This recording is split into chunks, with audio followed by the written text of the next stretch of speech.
Hello बच्चों, स्वागत है आपके अपने YouTube चैनल पर। वास्तविक संख्या से संबंधित आज हम लोगों का आखिरी वीडियो है। पिछले वीडियो में हम लोगों ने लगभग 30 प्रश्नों को अच्छे से क्लियर किया। वो सभी सवाल बहुत ही महत्वपूर्ण सवाल था। लगभग 15 से 17 सवाल आज और हम लोग क्लियर करेंगे। आज हम लोगों का वास्तविक संख्या संबंधित सारे क्वेश्चन क्लियर हो जाएंगे। चलिए हम शुरू करते हैं। पहला सवाल आपके सामने देखिए दिया हुआ है। किसी धनात्मक पूर्णांक a तथा b के लिए ab का मौसा और ab का लौसा निम्नलिखित में से किसके बराबर है। सवाल किसी भी तरह घुमा दिया जाए। देखिए दो संख्या दिया, एक संख्या ए है, एक संख्या बी। दोनों संख्या के बारे में क्या कहा कि दोनों संख्या का जो एलसीएम है दिया हुआ है ए बी का मौसौ गुना ए बी का लौसौ। इसका जो ए बी का जो मौसौ होगा, मौसौ जो कुछ भी हो और इसका लौसौ जो कुछ भी हो, हमको पता है कि दो संख्याओं का जो गुणनफल होता है एसएफ गुना एलसीएम के बराबर होता है। सवाल ये कहा है कि ए और बी दो संख्या है, दो धनात्मक पूर्णांक है।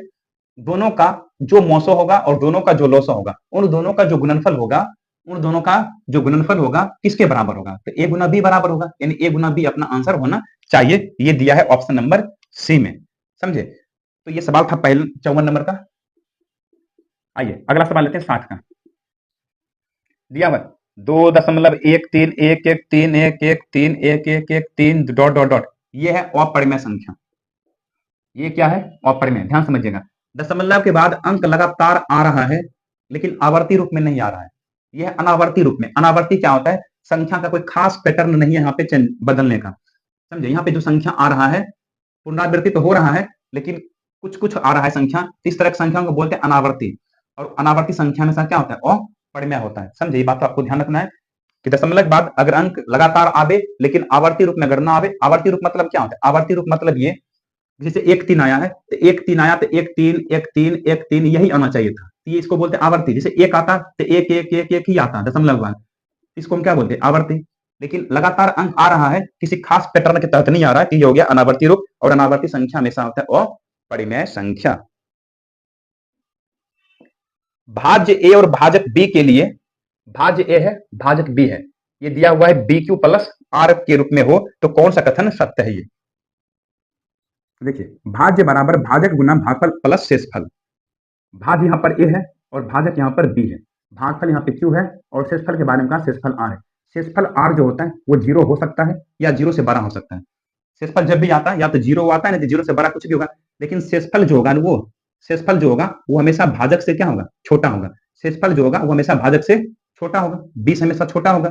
लेकिन ये जो शेषफल होगा वो या तो 0 के बराबर होगा, नहीं तो 0 से बड़ा होगा। तो ये देखिए किस ऑप्शन में है ऐसा?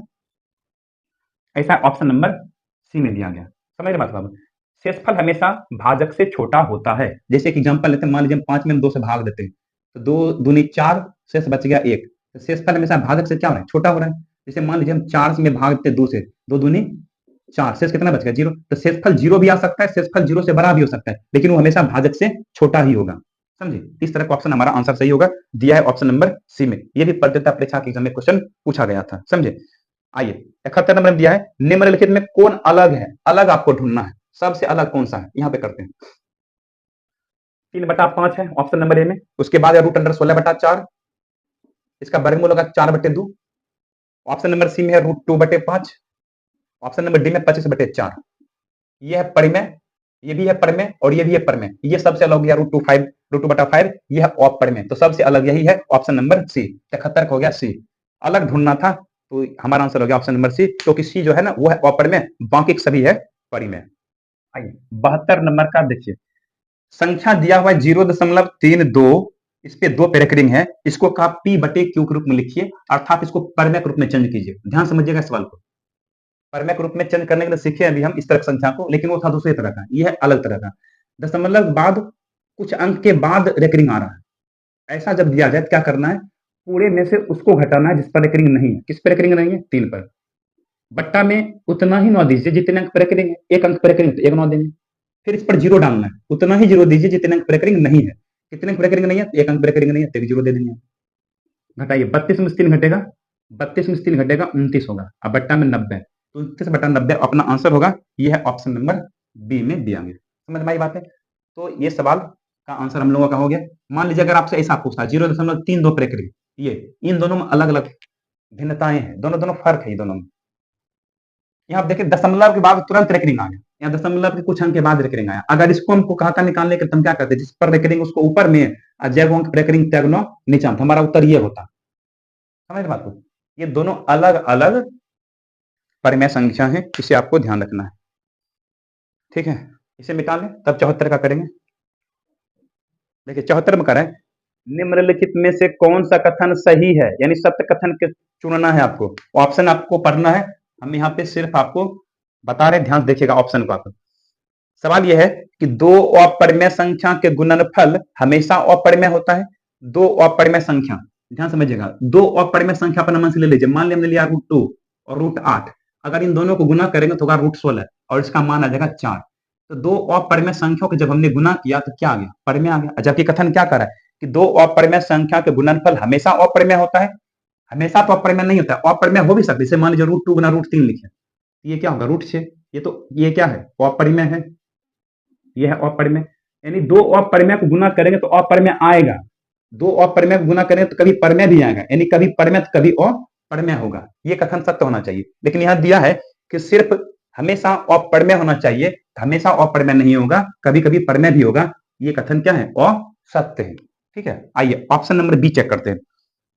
एक परिमेय व एक अपरिमेय संख्या का गुणनफल हमेशा अपरिमेय होता है। एक परिमेय और एक अपरिमेय संख्या के गुणनफल, एक परिमेय लीजिए, मान लीजिए परिमेय अपने मन से कुछ भी ले लेते हैं। मान लीजिए हमने लिखा √5, ये परिमेय है, और √8, इन दोनों को गुना करेंगे तो हमेशा क्या आएगा, अपरिमेय ही आएगा। और कुछ लीजिए, मान लीजिए हमने लिखा √16, सॉरी 16 लिखा खाली, ये 16 परिमेय संख्या, और मान लीजिए हमने लिखा √5, इन दोनों को गुना करेंगे तो हमेशा क्या आएगा, अपरिमेय ही आएगा। यानी कि परिमेय और अपरिमेय का गुणनफल हमेशा अपरिमेय ही होता है। ये कथन क्या है, सत्य है। लेकिन अगर थोड़ा देर के लिए सोचा जाए, अगर हम जीरो भी तो अपरिमेय है, जीरो भी अपरिमेय है, जीरो को अगर हम किसी भी अपरिमेय संख्या से गुना करते हैं तो जीरो ही आता है। ये क्या है, ये है परिमेय संख्या। लेकिन यहाँ थोड़ा सा मिस्टेक है ऑप्शन में, यहाँ ऑप्शन ये देना चाहिए कि एक अशून्य परिमेय संख्या, ये लिखना चाहिए था। अगर अशून्य लिखता ना तो ये 100% सत्य कथन हो जाता है। लेकिन हम करें क्या, फिर भी हमको ये सत्य मानना है, तो ऑप्शन नंबर अपना बी सही होगा। एक परिमेय और एक अपरिमेय संख्या गुणनफल हमेशा अपरिमेय होता है। ठीक है, ऑप्शन नंबर सी में करें, दो अपरिमेय संख्याओं का जोड़ कभी अपरिमेय नहीं हो सकता है। दो अपरिमेय संख्याओं को जोड़ेंगे तो कभी अपरिमेय नहीं होगा, ये बात बिल्कुल गलत है।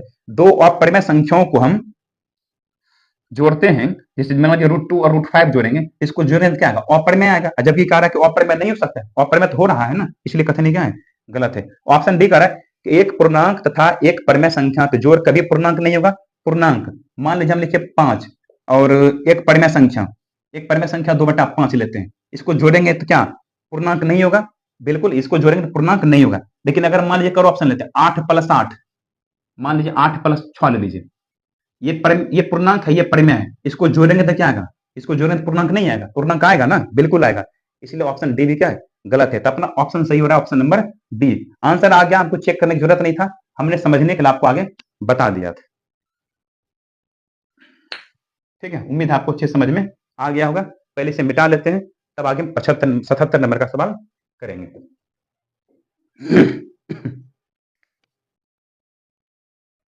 देखिए सवाल यह है कि x पर पावर n + 1, इसका गुणक, इसका जो एक गुणक है ना, ये गुणक दिया हुआ है x + 1 है। x + 1 क्या है, गुणक है।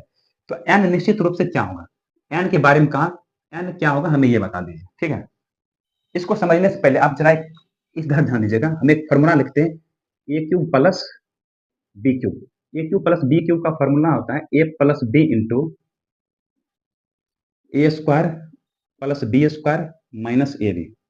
और एक और सूत्र होता है, ध्यान दीजिएगा, a² - b² a + b × a - b। समझिएगा इसको, ये सूत्र आप लोग जानते होंगे। यहाँ देखिएगा ये क्या है, ये है विषम। पावर क्या है इनका, विषम संख्या। यहाँ पावर क्या है, सम है। ध्यान समझिएगा, पावर विषम है तो a + b यानी कि जोड़ वाला भी इसका गुणनखंड है। पावर जब सम है तो जोड़ वाला भी और माइनस वाला भी गुणनखंड है।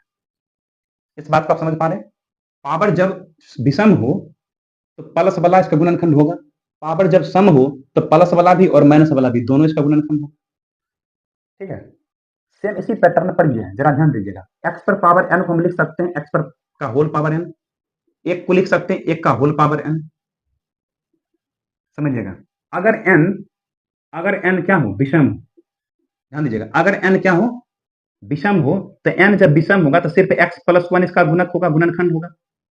n जब विषम हो, यानी ये जब विषम हो तो सिर्फ प्लस वाला ही गुणक होता है, और n जब सम हो तो प्लस वाला भी और माइनस वाला भी गुणक होता है। तो यहाँ n क्या है, n विषम है, तभी तो सिर्फ प्लस वाला गुणक होगा। यहाँ क्या करें, प्लस वाला गुणक होना चाहिए, x प्लस 1 गुणक होना चाहिए। इसका मतलब क्लियर है कि n क्या होना चाहिए, n विषम होना चाहिए। देख रहे हैं यहाँ पर आप, n विषम होना चाहिए, यही हमारा आंसर होना चाहिए। ऑप्शन नंबर ए में दिया गया है n एक क्या हो, विषम पूर्णांक होना चाहिए। ठीक है, चलिए आगे 78 नंबर का कार्य है, संख्या रेखा पर प्रत्येक बिंदु प्रदर्शित करता है। संख्या रेखा पर जितने भी बिंदु हैं वो वास्तविक संख्या को दर्शाता है। वास्तविक संख्या में आपको पता ही है, वास्तविक संख्या में सभी संख्याएं आ जाते हैं। कौन कौन आते हैं, प्राकृत संख्या आते हैं, पूर्ण संख्या आते हैं, परिमेय भी आता है और अपरिमेय भी आता है, सब संख्या इसमें आ जाते हैं वास्तविक संख्या में।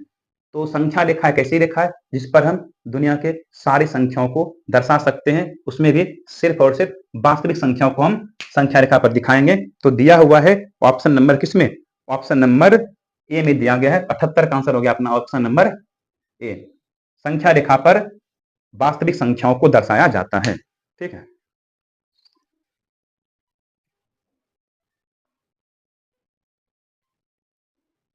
देखिए 78 नंबर के बाद 79 दिया है, निम्न में से कौन सा भिन्न का दशमलव प्रसार शांत होगा।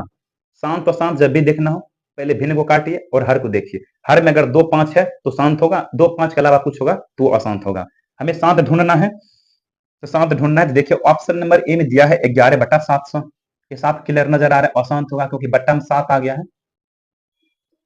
ऑप्शन नंबर बी में देखिए 91/2100 है, 13 सत्ती 91 और 300, बट्टा में 3 आ गया तो ये भी अशांत होगा।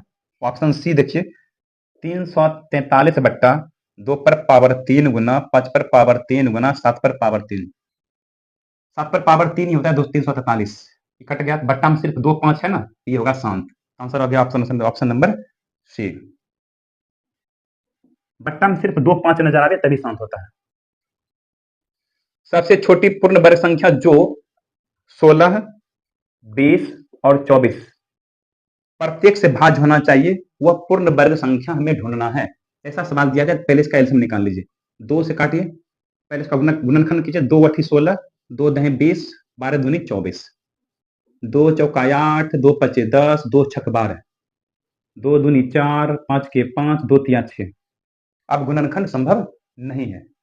अब इसमें देखिए क्या सभी गुणनखंड का जोड़ा लग रहा है, इसका जोड़ा लग गया, इसका जोड़ा लग गया, इसका जोड़ा नहीं लगा, एक 5 देके जोड़ा लगा देंगे, एक 3 देके जोड़ा लगा देंगे।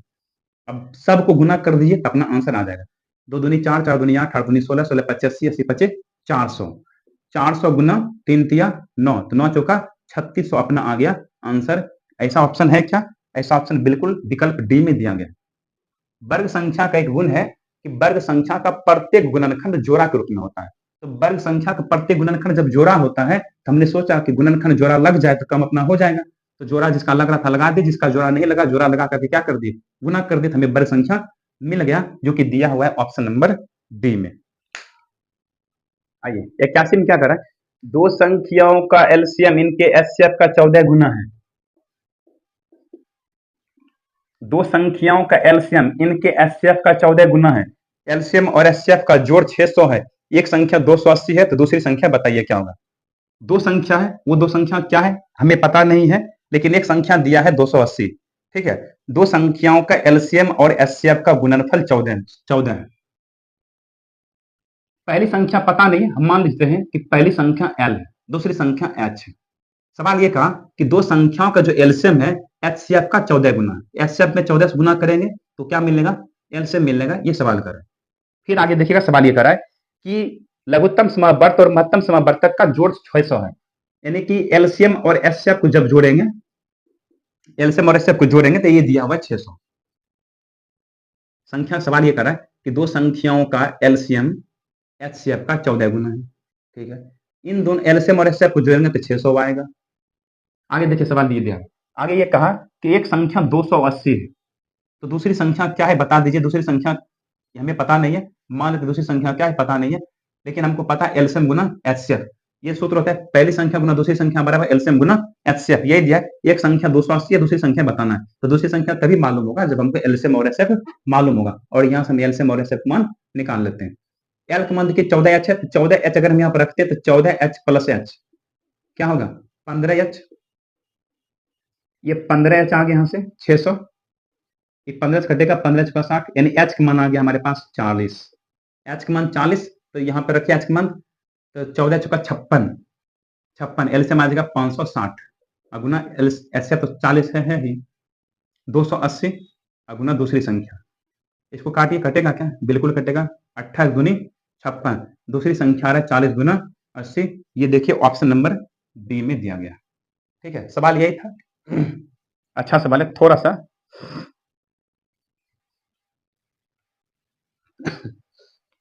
देखिए 82 में क्या करना गौर कीजिएगा, 23.43 को पी बटे क्यू रूप में लिखिए। ये तो बहुत बार बताए थे। इसको क्या कीजिए, ऐसे अलग कर लीजिए, बीचों बीच फांट दीजिए, फांट दिए हैं, 0.43 ब्रैकेटिंग है, इसको ज्यों का त्यों रहने दीजिए। जिस पर रेकरिंग उसको ऊपर में लिखेंगे और ज्या को अंक पर करेंगे त्या को ना नीचे में देंगे। क्या ये कटेगा, बिल्कुल नहीं कटेगा। इसको करना क्या होगा, इसको गुना कीजिए और इसमें जोड़ दीजिए, ठीक है, तभी आंसर मिलेगा। गुना कीजिए,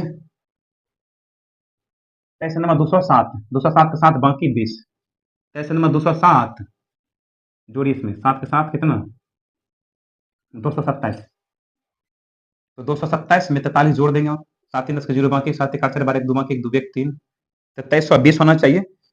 2320 बट्टा में 99, ये वाला ऑप्शन है क्या, ये ऑप्शन नंबर डी में दिया गया। तो इस तरह से हम इसको हल कर लेंगे। देखिए 84 नंबर में क्या है, 6x पर पावर 4 y और 12xy का एचसीएफ ज्ञात करना। बहुत आसान सवाल है, इसको करिए कैसे, 6 तोड़ेंगे 2 तिया 6, x को तोड़िए, x पर पावर 4 है, इसको रहने दीजिए, y जो का 12 को तोड़ेंगे 2 दूनी 4, 4 तिया 12, x गुने y। एचसीएफ मतलब जो दोनों में मिलेगा सिर्फ उसी को लिखना है। दोनों में क्या मिल रहा है, दोनों में देखिए 2 मिल रहा है, लेकिन सबसे छोटका पावर वाला लिखते हैं हमेशा। 3 यहाँ है, 3 यहाँ भी है, लिख लीजिए। x यहाँ भी है, x यहाँ है, लेकिन सबसे छोटका पावर वाला लिखना है, x आएगा। y यहाँ भी है, y यहाँ भी, छोटका पावर वाला लिखना है। तो 3 दूना 6 गुना xy यानी कि 6xy हमारा आंसर आना चाहिए। यह है ऑप्शन नंबर डी में दिया गया। ठीक है, एचसीएफ निकालने के हमेशा दोनों में जो मिलेगा ना बस उसी को लिखना है और किसी को नहीं लिखना है। आइए अगला है 86 में 3 प्लस रूट 3, 3 माइनस रूट 3 एक परिमेय संख्या है, हाँ या नहीं जवाब देना। क्या ये परिमेय है, बिल्कुल नहीं। गुना करिए इसको पहले, तब पता चलेगा। अगर इसको ए कहते तो ये भी ए का रूट है, ये बी है तो ये भी बी का रूट है। ए प्लस बी इंटू ए माइनस बी, तो ए स्क्वायर माइनस बी स्क्वायर। इसको जब हल कीजिएगा तो ये परिमेय संख्या नजर आएगा। ये क्या है, ये है परिमेय संख्या। ये नहीं कि दोनों अपरिमेय नजर आ रहा है, ये भी अपरिमेय, ये भी अपरिमेय, अपरिमेय हो जाएगा, ऐसा नहीं है। ये अपरिमेय है, ये अपरिमेय है, इन दोनों को गुना किया तो क्या आ गया, हमको परिमेय आ गया। तो सवाल ये कह रहा था क्या एक परिमेय है, इन दोनों का गुणनफल क्या परिमेय है, बिल्कुल हाँ परिमेय है। यह है ऑप्शन नंबर ए में दिया हुआ, हाँ ये परिमेय है। ठीक है, 88 में कह रहा है क्या सभी वास्तविक संख्याएं एक परिमेय संख्या है, बिल्कुल। सभी वास्तविक संख्याएं क्या एक परिमेय है, सभी वास्तविक संख्या क्या परिमेय होंगे, बिल्कुल गलत बात। सभी वास्तविक संख्या परिमेय नहीं होंगे। जैसे जैसे मान लीजिए हमने लिखा √5, ये भी वास्तविक संख्या, क्या ये परिमेय होंगे, नहीं। जैसे हमने लिखा √4, ये क्या है, परिमेय संख्या है, बिल्कुल। तो सवाल ये कर रहा है क्या सभी वास्तविक संख्या एक परिमेय है, तो नहीं, सभी वास्तविक संख्या एक परिमेय नहीं है। सभी वास्तविक संख्या में परिमेय भी आता है, अपरिमेय भी आता है, बहुत सारा संख्या आता है, तो ऑप्शन होगा ए, नहीं। चलिए इसको पहले मिटा लें। 99 नंबर का प्रश्न देखिएगा, ये कह रहा है कि 43 बट्टा में है 2 पर पावर 4 गुना 5 पर पावर 3 का दशमलव प्रसार कितने स्थान के बाद रुक जाएगा, ये हमसे पूछा। मतलब इसका जब हम दशमलव विस्तार करेंगे, 43 में जब हम इससे भाग देंगे तो दशमलव का विस्तार कैसा होगा, कितने अंक के बाद दशमलव का प्रसार रुकेंगे, क्योंकि इसका दशमलव प्रसार शांत परिवर्तिक होगा। इसका दशमलव प्रसार कैसा होगा, शांत होगा। जब शांत होगा तो दशमलव के कितने अंक के बाद इसका स्थान रुकेगा? जैसे मान लीजिए दशमलव के बाद 1 2 3 4 5 6 7 8 कितने अंक के बाद रुकेगा? सवाल ये कह रहा है। तो देखिए 2 और 5 में 2 और 5 में किसका पावर सबसे बड़ा है? 2 का पावर सबसे बड़ा है। जितना पावर उतना स्थान के बाद रुकेगा। दशमलव के बाद एक स्थान, 2 स्थान, 3 स्थान, 4 स्थान, 4 स्थान के बाद दशमलव रुक जाएगा। इसका मतलब आंसर अपना कौन सा होगा? 4 होगा, जो कि दिया हुआ है किसमें? ऑप्शन नंबर डी में। ठीक है, अगला देखिए क्या है, √12 का परमेयीकरण गुणांक। √12 का परमेयीकरण गुणांक क्या होगा? परमेयीकरण मतलब क्या? ऐसा कौन सा संख्या है जिसमें हम इसमें गुना करें तो वो परमेय बन जाए, इसलिए ऐसा कहा जा रहा है कि √12 का परमेयीकरण गुणांक क्या है? √12 को तोड़ेंगे तो हम क्या लिखेंगे? √2 दूनी 4 अतिया 12। देखिए इसका वर्गमूल कितना आएगा? 2 में से 2 बाहर कर दीजिए, 3। यहाँ √3 है। अगर √3 से हम इसमें गुना करते हैं तो √3 गुना √3 3 होगा, 3 दूना 6 होगा, परमेय बन जाएगा। तो हमारा परमेय कार्य गुणक क्या हो गया? √3 होगा, क्योंकि √3 में √3 से ही गुना करने से परमेय बनेगा। तो अपना आंसर होना चाहिए ऑप्शन नंबर ए। ठीक है, यानी कि वैसा कौन सा संख्या है जिसको गुना करके परमेय आ जाए, उसी को हम परमेयकरण कहते हैं। परमेयकरण कहते हैं। तो √3 में √3 से ही गुना कीजिएगा तो परमेय बनेगा। अगला है 100 में, निम्नलिखित में से कौन सबसे छोटी प्राकृत? सबसे छोटा प्राकृत 1 होता है। ऑप्शन नंबर सी में दिया गया सबसे छोटा प्राकृत 1। 103 में, यदि विभाजन एल्गोरिदम दिया है a बराबर BQ प्लस R, इसमें दिया हुआ a बराबर 37, b बराबर 4, b का मान है 4 और q का मान हमें निकालना है, तो रहने दीजिए। r का मान दे दिया है 1, यहां से q का मान निकाल लीजिए। प्लस 1 इधर है तो माइनस 37 में से घटेगा 36, 4q, 4 में 36, तो q का मान कितना आ गया हमारे पास? q का मान 9 आ गया। समीकरण था सिंपल, इसको हल कर लेना है। ऑप्शन नंबर ए में दिया गया।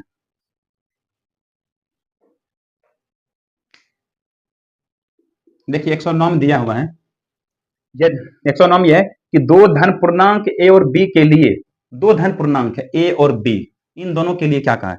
इन दोनों के लिए एचसीएफ गुना एलसीएम बटा ए बी। एचसीएफ गुना एलसीएम, हम जानते हैं पहली संख्या गुना दूसरी संख्या बराबर एलसीएम गुना एचसीएफ होता है। अगर ये गुणाम है उधर जाएगा तो भाग में, यानी कि इधर जाएगा तो बट्टा में होगा, ए गुना बी। यहाँ कुछ भी नहीं तो क्या बचेगा? यहाँ कुछ भी नहीं तो 1 बच जाएगा, यानी कि एचसीएफ गुना एलसीएम बटा ए गुना बी। इसका मतलब 1 के बराबर होगा, जो दिया है ऑप्शन नंबर ए में। सिंपल था, पहली संख्या गुना दूसरी संख्या बराबर एलसीएम गुना एचसीएफ, इसी फॉर्मूला पर ये सवाल होगा। समझे? आइए 109 के बाद 110 नहीं है, 111 है। निम्नलिखित में से कौन यौगिक संख्या? यौगिक संख्या किसको कहते हैं? यौगिक संख्या क्या होता है पता है आपको? अब हम यौगिक संख्या क्या होता है? भाज्य संख्या को यौगिक संख्या कहा जाता है। भाज्य संख्या सबसे पहला भाज्य क्या है? 4 है, 4 के बाद 6, इस तरह से आगे बढ़ते जाता है। तो भाज्य संख्या को हम क्या बोलते हैं? यौगिक संख्या कहते हैं, यानी कि जिसमें भाग लगेगा यौगिक होगा। ऑप्शन नंबर बी में जरा गौर कीजिएगा, ये 21 है, 21 में हम भाग लगा सकते हैं 7 से भी, 3 से भी, 21 से भी और 1 से भी। समझे? तो जिन संख्याओं का गुणनखंड 2 से ज्यादा हो, गुणनखंड की संख्या 2 से ज्यादा जब होगा तो उसको हम यौगिक संख्या कहते हैं। जैसे 21 को तोड़ेंगे तो 21 का 4 गुणनखंड होगा, 1 होगा, 3 होगा, 7 होगा, 21 होगा। यौगिक संख्या क्या होता है? 2 से ज्यादा गुणनखंड वाला को हम यौगिक कहते हैं।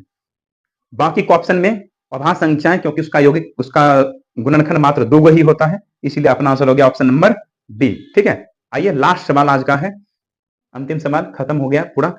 प्रत्येक परिमेय संख्या होती है, प्रत्येक परिमेय संख्या एक वास्तविक संख्या होती है। जितना भी परिमेय संख्या लिखिएगा, जैसे मान लीजिए हमने लिखा 2, 5, 2/3, -1/5, ये सभी क्या है? ये सभी वास्तविक संख्या है। हमारा आंसर होगा ऑप्शन नंबर डी।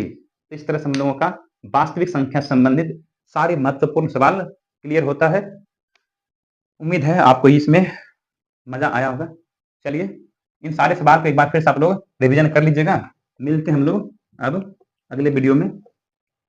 ठीक है, इन सारे सवाल लगभग 50 से 52 सवाल हम लोगों ने क्लियर किया है, सभी को अच्छे से क्लियर कीजिए। ठीक है, मिलते हैं अगले चैप्टर में हम महत्वपूर्ण सवाल के साथ।